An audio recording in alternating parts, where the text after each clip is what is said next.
Of the 2,200 passengers on the Titanic when it sank on April 15, 1912, only 700 survived. You might think that the vast majority of those survived were simply the rich in first class, but surprisingly, many of the richest passengers perished as well, including the richest person on board.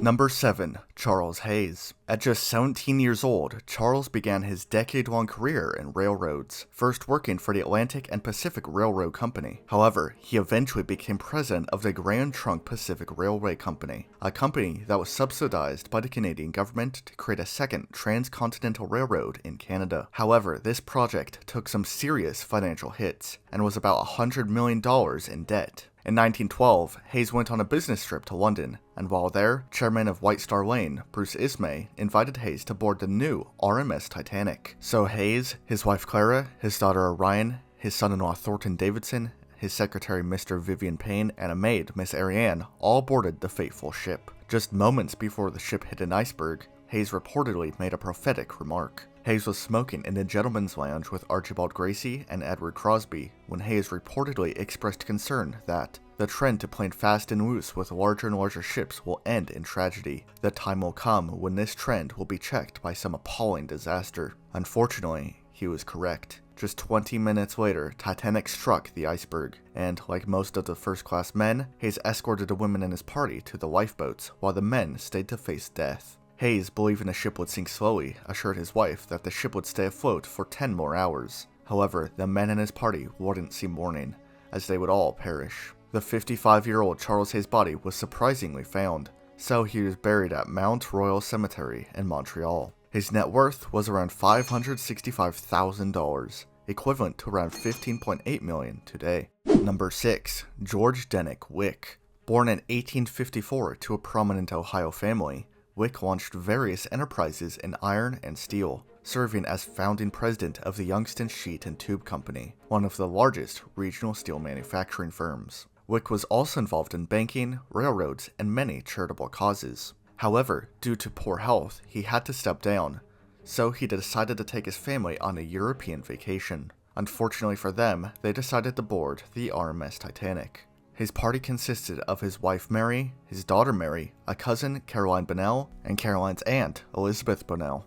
When the Titanic hit the iceberg at 11:40 p.m., Mr. and Mrs. Wick were in their cabin. His daughter Mary and Caroline Bonnell came to their cabin to tell them to put their life jackets on. However, George Wick reportedly stated, "Why, that's nonsense, girls. This boat is alright. She's going along fine. She's just got a glancing blow, I guess." Still, they all went up to the lifeboat deck, and George said his last words to the women as they descended in the lifeboat to the chilling waters. The 58-year-old George Wick was last seen waving at the railing, and his body was never recovered. His net worth was around $900,000, equivalent to around $30 million today. Number 5. John Thayer.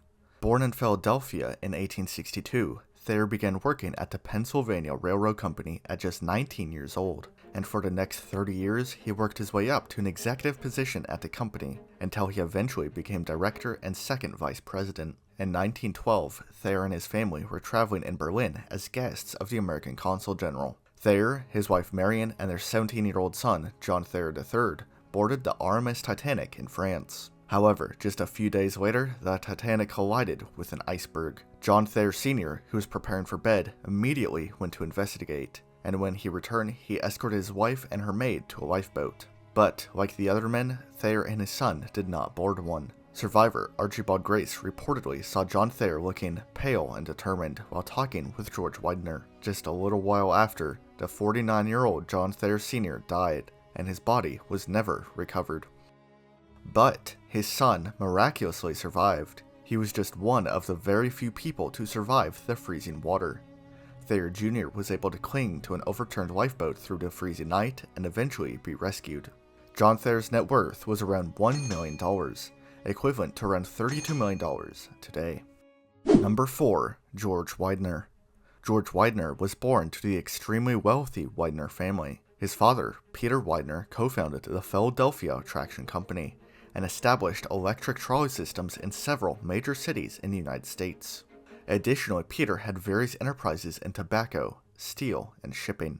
Subsequently, his son, George, followed in his father's footsteps by taking over the Philadelphia Traction Company and getting involved in various other businesses, including serving on the board of directors in the Land Title Bank and Trust Company, Electric Storage Battery Company, and Portland Cement Company. So not only was George wealthy himself, but he was also an heir to millions of dollars from his father. In 1912, Widener, his wife Eleanor, and his son Harry were traveling throughout France, looking for a chef for the Ritz-Carlton Hotel. As they were planning a return to the States, they decided to make the unfortunate decision of boarding the new RMS Titanic, a ship that was ironically owned by the bank his father was a board member of. After the iceberg collision, Widener placed Eleanor and her maid in lifeboat number 4, while he and his son talked to other first-class men. But just 30 minutes later, the ship had become fully submerged. The 27-year-old Harry Widener and the 50-year-old George Widener died. Neither body was recovered. George Widener's net worth was around $2.5 million, equivalent to around $81 million in today's money. But he was also an heir to his father's roughly $31 million, or $1 billion net worth. Number 3. Isidor Straus. Straus was born in the German kingdom of Bavaria, but due to anti-Semitism and better business opportunities, his father, Lazarus Straus, moved the family to the United States. There, Isidor and his father, Lazarus, founded a glassware and tableware business, a business that sold expensive foreign porcelain, clocks, and vases in the basement of the Macy's department store, owned by Roland Macy. Eventually, in 1895, the Straus family was able to buy Macy's entire company from his descendants, making millions of dollars by growing it into the largest department store in the country. Isidor had even served as New York representative in Congress. But in 1912, Isidor and his wife Ida were away on a European trip when they at the last minute decided to board the RMS Titanic. Like the others, during the night of the sinking, Isidor and Ida made their way to the boat deck, where both Ida and Isidor were offered seats on lifeboat number 8. However, Isidor refused to board, replying that he would not go before the other men. Still, he continued to urge his wife Ida to go on the boat without him.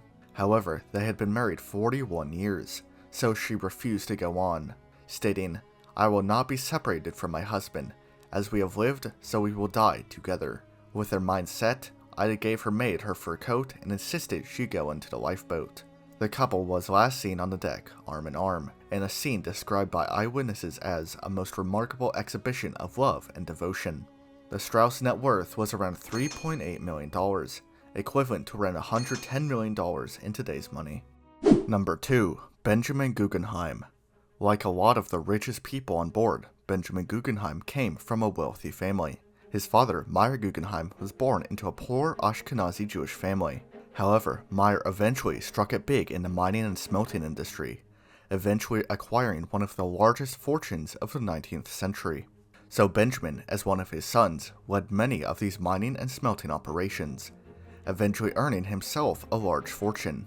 When he boarded the RMS Titanic, he was accompanied by his mistress and staff. But during the sinking of the ship on April 15th, Benjamin went out on an act of sacrifice. After he helped get his mistress on a lifeboat, he reportedly went around the ship helping more women and children to safety.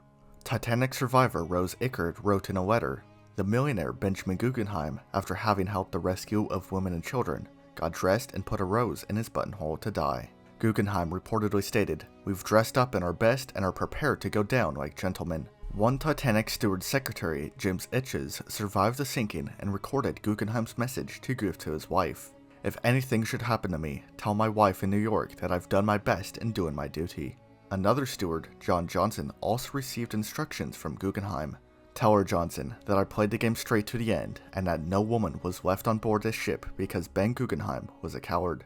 Tell her that my last thoughts will be of her and our girls." The 46-year-old Benjamin Guggenheim was last seen with his valet, smoking and drinking on the deck, but his body was never recovered. Guggenheim's net worth was around $4 million, equivalent to around $115 million in today's money.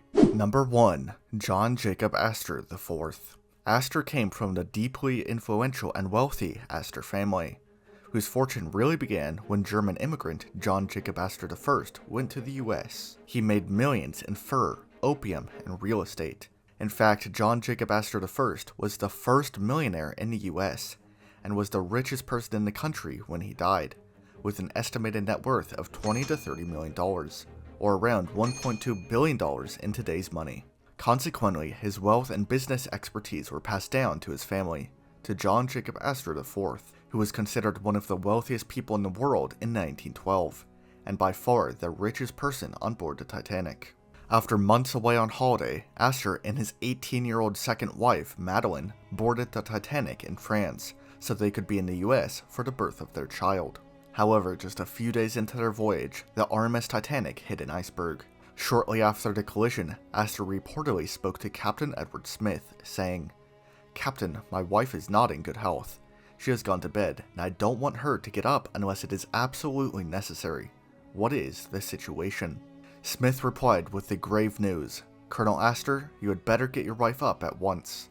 I fear we may have to take the boats." So, with this information, Astor wakened his wife, dressed her warmly, adorned her with jewelry, and helped her to lifeboat number 7. However, just as they were about to board, Astor was called back. Survivor William Sloper recounted the incident, stating, "Colonel Astor was directly behind me with Mrs. Astor, and suddenly he drew back and pulled his wife back with him. Someone spoke to him, but I did not overhear what was said. At any rate, they did not follow us into the boat." Eventually, they found their way to lifeboat number 4, where Astor helped his wife, her maid, and her nurse into the boat. However, Second Officer Charles Lightroller was adamant that only women and children could board. Astor reportedly did not protest. He simply kissed his wife and told her that he would follow in another boat. But just 25 minutes later, at 2:20 a.m., the Titanic plunged beneath the waves, and the 47-year-old Astor was killed. However, that was not the end for Astor. His body was actually one of just 300 or so bodies recovered, so he is actually buried in Trinity Church Cemetery in New York City. Astor's net worth, roughly $80 to $100 million, or about $2.5 to $3 billion in today's money.